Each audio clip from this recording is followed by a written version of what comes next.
God, is this some sort of test? Am I passing it? I've been here for over 6 months now, and still no sign. You know, she doesn't even know I'm even in her firm. All of my friends think I'm crazy.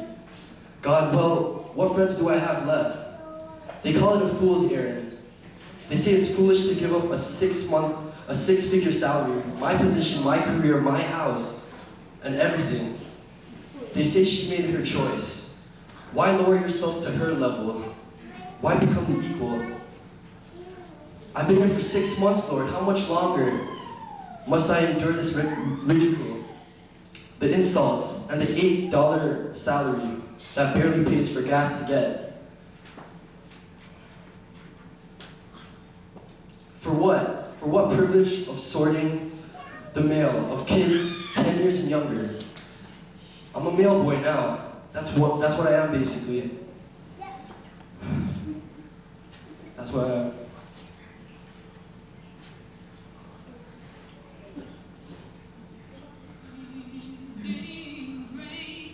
Philippians 2, verses 6 to 8 says, "Who being in very nature, God did not consider equality with God something to be grasped, but made himself nothing, taking the very nature of a servant, being made in human likeness, and being found in appearance as a man. He humbled himself and became obedient to the cross."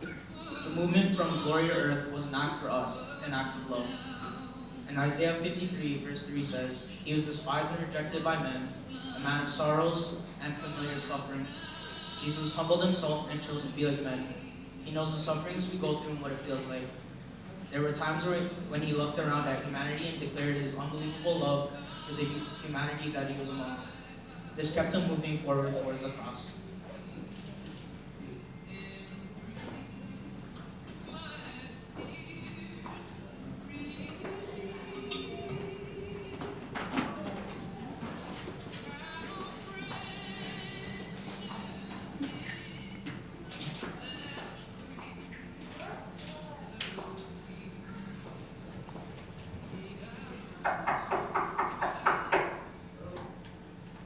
Working awfully hard on Christmas Eve, aren't you?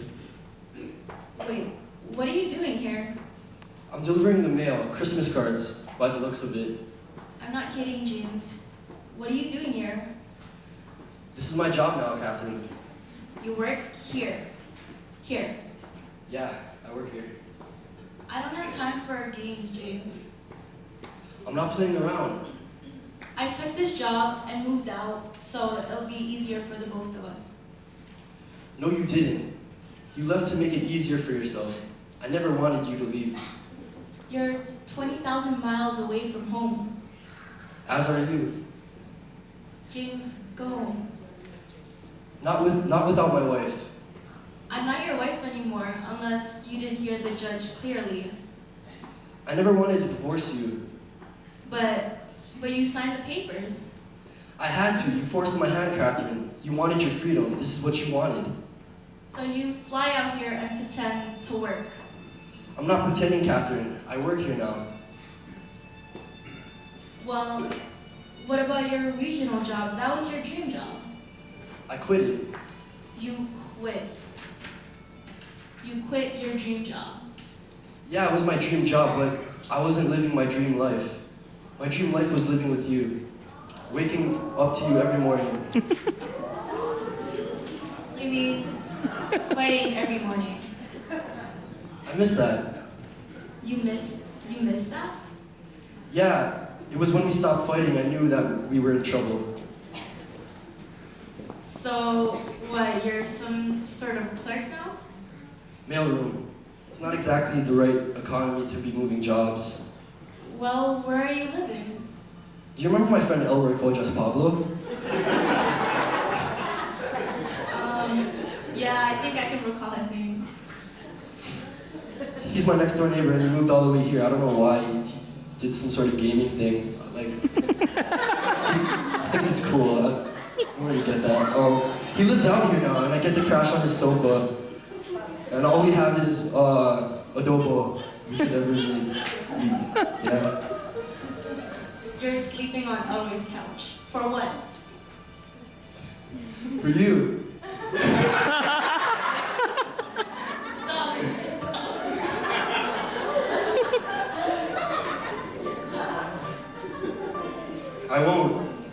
Almost, Catherine.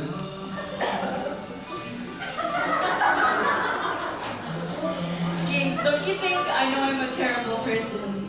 You don't have to come show up here and prove your point. I know I caused her divorce. I know, like, I messed up. I know you messed up. You don't You have messed to. up pretty bad. I know. You don't have to rub it in my face. Like, don't come here pretending like you're my little angel, telling me how awful I am. Isn't that why you came? I remember you as my beautiful bride. I remember you as a perfect match for me. You haven't asked me about him yet. I wasn't going to. Well, if you must know, we're not together anymore. It didn't work out.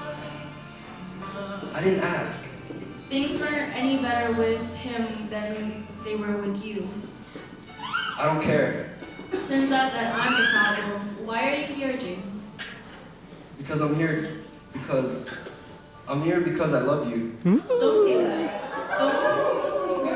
Don't say that. But it's true. You can't love me. I hear you way too much. I'm the problem. I'm a mess. You can't love me. I love you, Catherine. You're insane. We had our shot. It didn't work out. I'm not giving up on you, Catherine. I'm here to make it work. I'm sorry, James. It's impossible. It's just impossible.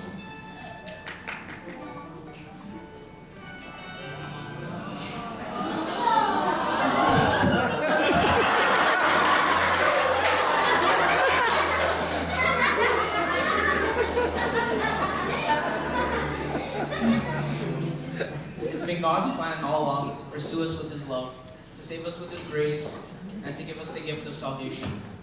Ephesians 1 verse 5 says, "For He chose us in Him before creation of the world to be holy and blameless in His sight. In love, He predestined us to be adopted as His sons through Jesus Christ, in accordance with His pleasure and will." We were once alienated from God because of our evil behavior, and sometimes it can be difficult to turn to God because we feel bad or guilty, and we still feel alienated. But He has reconciled us through His death. Because of Him, we are now holy in His sight, blameless, without a blemish, and free from accusation. We are forgiven, we are saved, and we are loved.